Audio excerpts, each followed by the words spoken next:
Public মিটিংয়ে বিএনপির বিরুদ্ধে বলেন, কিন্তু রাতের অন্ধকারে আবার দেখি আমাদের নেতাদের তেল মালিশ করার জন্য বাসায় বাসায় দাঁড়ে দাঁড়ে যান। দুঃখ হয়, কষ্ট হয় যে যাদেরকে লালিত করেছে বিএনপি, যাদের ছায়া দিয়েছে বিএনপি, যাদের বেগম খালেদা জিয়ার আঁচলের নিচে থেকে যারা আজকে বাংলাদেশে বড় বড় কথা বলছেন, তাদেরকে আমি স্মরণ করে দিতে চাই যে পাবলিক মিটিংয়ে আমাদের বিএনপির বিরুদ্ধে বলবেন, আমার নেতার বিরুদ্ধে বলবেন, এবং রাতের অন্ধকারে আবার আমার বিএনপির নেতাদের বাড়ি বাড়ি যাবেন, দাঁড়ে দাঁড়ে যাবেন। এটাও জাতি জানতে চায় যে তাদের আসলে মূল চিন্তাটা কি।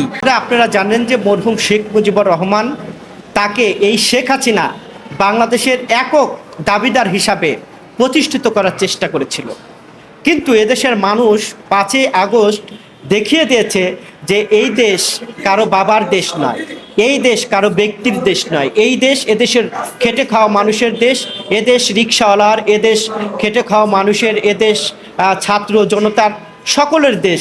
কাজেই এই ধরনের কথাবার্তা থেকে বিরত থাকা উচিত বলে আমরা মনে করি।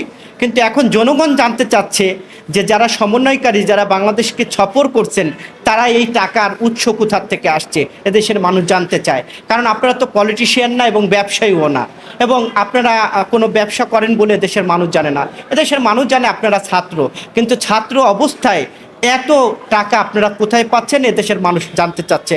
জনগণের মাঝে এখন প্রশ্ন উঠছে যে তারা বাংলাদেশে প্রতিটি জায়গায় ছপর দিচ্ছে একটি প্রোটোকলের মধ্য দিয়ে। এই প্রোটোকলের মধ্য দিয়ে তাহলে এত টাকা কোথায় পাচ্ছে দেশের মানুষ জানতে চায়।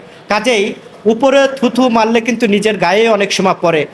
তারা যে বক্তব্য দিয়েছে আমাদের দেশনায়ক তারেক রহমানকে নিয়ে, এই বক্তব্য নিন্দনীয়। আমি এই বক্তব্যের প্রতিবাদ জানাতে চাই না। আমি এই বক্তব্যটা এইভাবে বলতে চাই যে আমার নেতা দেশনায়ক তারেক রহমান, আমার নেত্রী বেগম খালেদা জিয়া আমাদেরকে কুরুচিপূর্ণ বক্তব্য আমাদেরকে শেখায় নাই।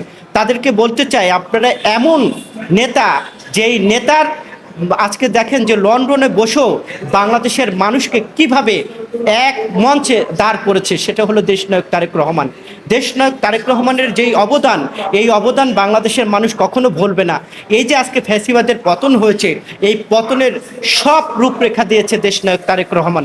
এবং দেশনায়ক তারেক রহমান যদি না থাকতেন তাহলে অনেক রাজনীতিবিদরাই ভেসে যেতেন, তাদেরকে পাওয়া যেত না। আজকে দেখুন বিএনপি ছত্রছায়ায় আমরা দেখছি যে এক শ্রেণীর রাজনীতিবিদরা বিএনপির বিরুদ্ধে কুরুচিপূর্ণ বক্তব্য দিচ্ছেন। তাদেরকে আমরা বলতে চাই যে আপনারা পাবলিক মিটিংয়ে বিএনপির বিরুদ্ধে বলেন, কিন্তু রাতের অন্ধকারে আবার দেখি আমাদের নেতাদের তেল মালিশ করার জন্য বাসায় বাসায় দাঁড়ে দাঁড়ে যান। এটা আমার নিজের চোখে দেখা।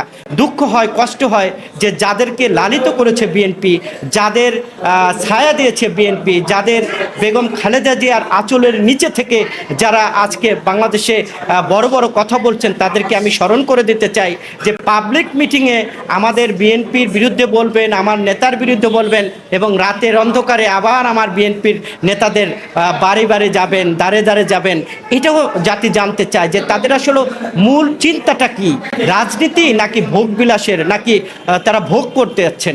দেশনায়ক তারেক রহমান, দেশনেত্রী বেগম খালেদা জিয়া কখনো ভোগের রাজনীতি করেন না, ত্যাগের রাজনীতি করেন। যার প্রমাণ বাংলাদেশের মানুষ বুঝতে পারছে যে দেশনেত্রী বেগম খালেদা জিয়া শেষ হাসি হেসেছেন এবং দেশনায়ক তারেক রহমান শেষ হাসি হাসছেন এবং হাসবেন। আগামী দিনে ইনশাল্লাহ বিএনপি রাষ্ট্র ক্ষমতায় যাবে, এটা কোনো সন্দেহ নাই।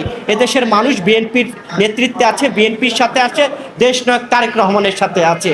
কাজে আমি ওই রাজনীতিবিদদের বলতে চাই, কথাবার্তা একটু মেপে ঝুপে বলা উচিত বলে আমরা মনে করি।